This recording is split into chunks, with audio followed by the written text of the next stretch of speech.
Ever since we got here, you seem a little upset. Oh, no, no. Just a little deja vu.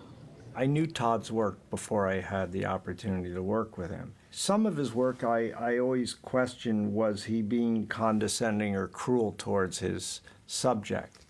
And working with him, I realized he was very compassionate towards his characters. I think that he's able to challenge the viewer. He shows something about ourselves, almost like a mirror, that we don't always want to see, but maybe we see in others. Can I give you some advice? Oh, please. No, actually, I have no advice for you. I love his dialogue because I think it's almost a level of subconscious. To me, sometimes it's about what people think but don't say. You like your work? It pays. Good. Then we don't have to talk about it.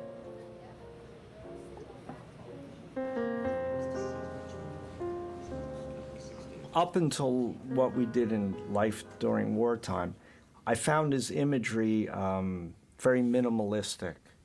In a strange way, I almost had a trepidation about working with him because I felt, because of his storytelling and because of his writing, that he was more interested in the arc of his stories and the characters than he was in the images. But I realized it's just they didn't want his images to overshadow what his basic interest is in the characters. I think he always wanted, for me, visually to take out things about the images to bring the people forward. Forgive me. Fuck off, prick. He allowed me to find with him a visual equivalent of what his stories were about. And that's always, I feel, the role of a cinematographer, is how I create images to encompass who these characters are. Let's say an example, let's say Joy. She's someone that's in denial and is trying to deal with life through a certain kind of innocence and a purity. I kind of approached it in a kind of poetic realism, where there's a naturalism and realistic world she's in, but it's partly heightened. Andy.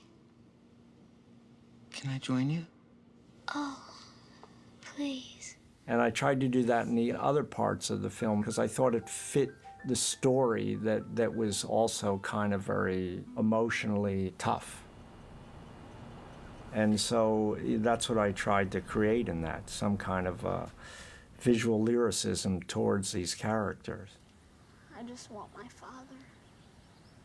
Strangely enough, we shot in Puerto Rico, we shot in Minneapolis, and we shot in Toronto for different reasons. But I wanted it to be like a feeling of a hot climate. And so, yeah, the palette has a certain warmth to it and burned out. I made a conscious choice to burn out the windows because I wanted a certain naturalism in this poetic realism, if you want to call it. I still wanted to situate it in the real world, and that's what would happen if you went into a location like that with a camera and you weren't controlling it as if you were on a backlot or stage. So the color palette was more of a warmth. There was more of a yellow-green look to it. And I wanted to create this kind of, hot, sticky world for these characters.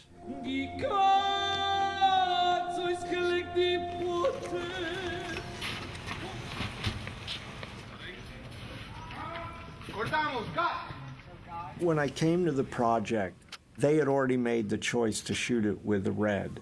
And I embraced the idea because everybody was into the red at the time, and I wanted to see what the pluses and minuses were and to shoot with that. Definitely for a film cinematographer, the digital world is once removed. Because even when I look through the viewfinder, it's not a color viewfinder. You're looking at a high-def monitor, but the camera was a higher resolution than what the monitors are that you're looking at it at. So you're not seeing what the end result could look like. I'm in love. Really?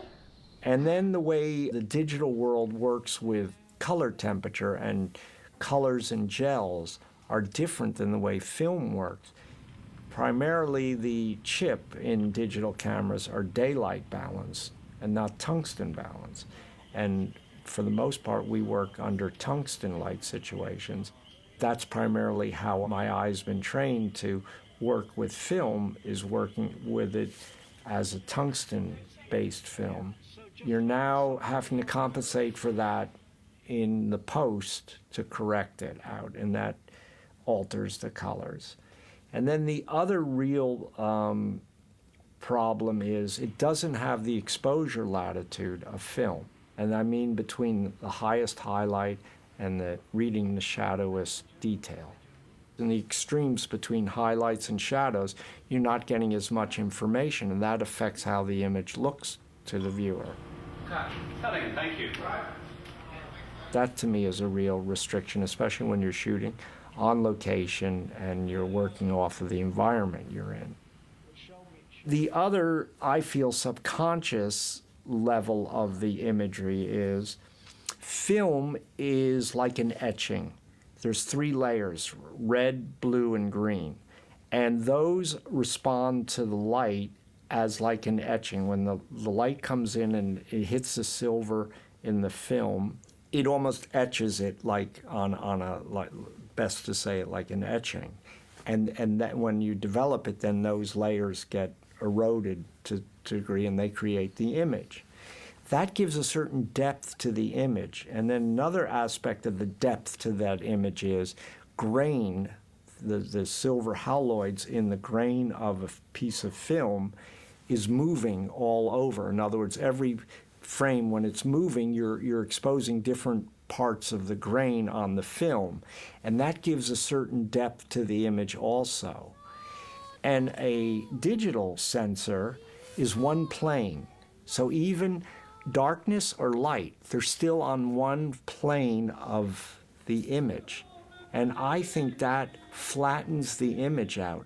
I mean, if a man just touches me. No man should ever touch you. But what if he does?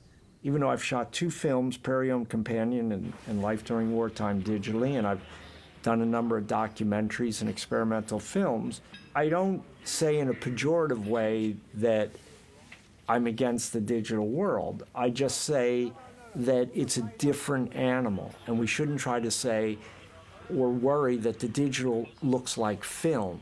We should just say it's a different world and implement it how we can. And he shall gather. There's another aspect to the digital world that directors embrace, and I think Todd embraced also, was that we could shoot very long takes that you wouldn't normally be allowed to do because it would be prohibitively expensive with the film cost, and that we could shoot a lot of takes for performance. So that's a plus side of the digital world. Settle, action. Because I was working so closely with Todd, and it was such an intimate film, I felt me being on the camera would help Todd, and that there would be more of a direct communication between me and Todd if I saw the performance with him. And so that's one reason why I like to operate, is because I'm more in contact or more in rhythm with the performance. In a film like this, the acting dictates the camera moves. We're not imposing on the actors, you should move between A and B for the camera. We worked off of their actions. So I wanted to be on the camera to respond to that, to have that exchange with them.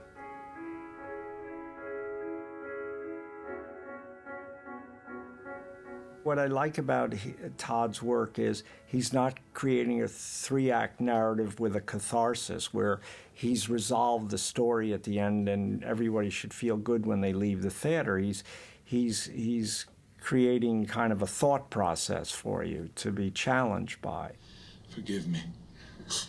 There's nothing to forgive.